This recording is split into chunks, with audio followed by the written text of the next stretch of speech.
unique is his skill set just across the league? It doesn't seem like there are many guys with his size and athleticism. Yeah, there aren't. That's what makes him special, obviously. Makes him very effective. Great speed. He's got a great set of hands. He rarely gives the ball up. And Jameis knows where to find him. With what you know about Arians' offense, how well does he fit into what they want to do? Well, he fits very well. I mean, I think he'd fit well in any offense. I would imagine. But I'm sure Bruce would give it to him in the spots and give him a chance to battle with deep ball and find him across the middle, et cetera. The same things he's been doing well for years. You've prepared for Bruce Arians' offense quite a few times throughout the years. How familiar with it are you, and what do you expect to see week one? I'm really familiar with it, and I expect to see a lot of deep shots, deep developing routes, crunch football, a little bit of power. But I expect him to take deep drops and take shots. Bruce has always been a person that gets a lot of yards and a lot of deep shots. Does he test you in particular much, or? He just tests the defense in general. I mean, I don't think he's testing anybody individually. I think he's just, going with his concepts that he's used to running. In a situation like that, Richard, if you have a better pass rush, there's not going to be time to get those deep drops, correct?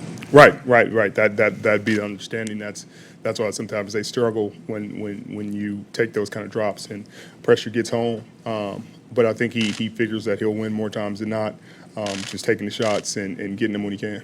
How do you gauge this as you go through a game as far as how aggressive you can be with the confidence that the pass rush is going to be there? Maybe you can jump some things. Well, it's just your preparation. It's just being prepared for the looks and being ready when you get the looks that you're ready for and that you recognize the formations that they're in, the down and distance.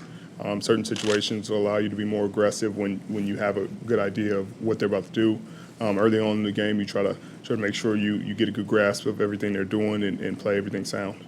Aside from Darian Stewart, everybody in that secondary is 24 or younger. What's the biggest learning curve for young defensive backs in this league? Just being consistent, trusting one another, overcoming adversity, and just getting to the next play. I think sometimes you're young, you can let plays compound on you.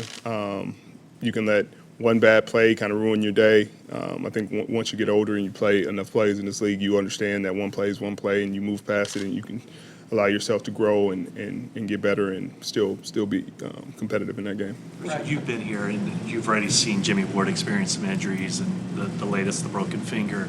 Does he need to kind of be propped up a little emotionally? What kind of role do you play? Well, actually, he's a pretty strong guy. I think sometimes people overanalyze and overreach with football injuries. This is football. This is a sport. This is a game. It's not somebody dying. Unfortunately, he broke his finger, but I think he'll be fine. And I think he's mentally where he needs to be. I don't think he's down and out about this. I think he's a man that's been through harder things in his life than a few injuries, and he's a guy that you expect to come back better than ever. It's just unfortunate that he ran into this bit of adversity going into Tampa, but we look forward to getting him back. Richard, you guys have kind of a weird schedule to start the season with going to Youngstown and all that. Have you done one of those before where you've stayed out east? If so, is it beneficial? No, I've never done it, so I don't know how beneficial it'll be. It'll save us 4 or 5 hour flight, so hopefully that'll be helpful. But I've never done that before, so it'll be interesting. The wife's not too happy about it, and neither are the kids. So. The practice time has been pretty limited with Nick and Dee, but what have your impressions been just of going back and watching the film, how they've been? Oh, they're really impactful. They put a lot of stress on the offensive line, especially the tackles, obviously. Nick is very violent with his hands, and it doesn't seem like they missed a beat. Seems like they have fresh legs, so good luck with that.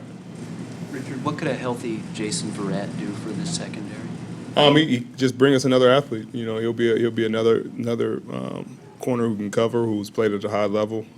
He's played at a Pro Bowl level early on in his career, and I think that he's an incredibly talented player, and we're happy to have him, and he'll be another asset to our secondary. He doesn't have your size, but he's known as a pretty aggressive physical corner. What does he do to make up for lack of physical stature? First of all, I don't think he's as small as they think he is. But he just, he uses his hands well. He's incredibly quick. He's physical. He hits. He's not scared of contact. Comes downhill. He has great ball skills. So I think all that manifests itself in him being a really sound and good player. Scouting report of Jameis Winston. Jameis, he's kind of similar to Big Ben in that he he's hard to bring down in the pocket. He'll keep plays alive. He'll move. His receivers know that he's difficult to tackle.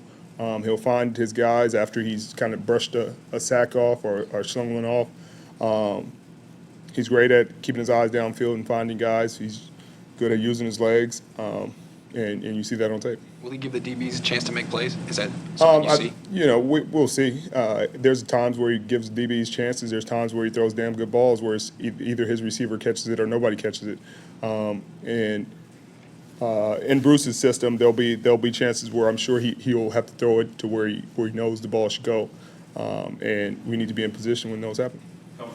Have you used the tent to replicate the heat and humidity at all? Yes, I've used that tent. It is, if it's that hot out there, then they have the devil somewhere in Tampa because it is ridiculously hot in that tent. But I've done my best. They said the science says it should help us recover quicker. So hopefully it works. Otherwise, we spent time in a sauna that we didn't need to spend time in. Also in the weight room too? Yeah, the weight room's closed, so you guys walk through there when you get a chance. It's hot as ever. But we'll see how much it helps. It'll be a hot game regardless. You'll be tired, you'll be hot, you'll be sweating. It's the first game of the season, so we'll fight through and we'll try to win the ball game. All right, thanks, guys. Thank you.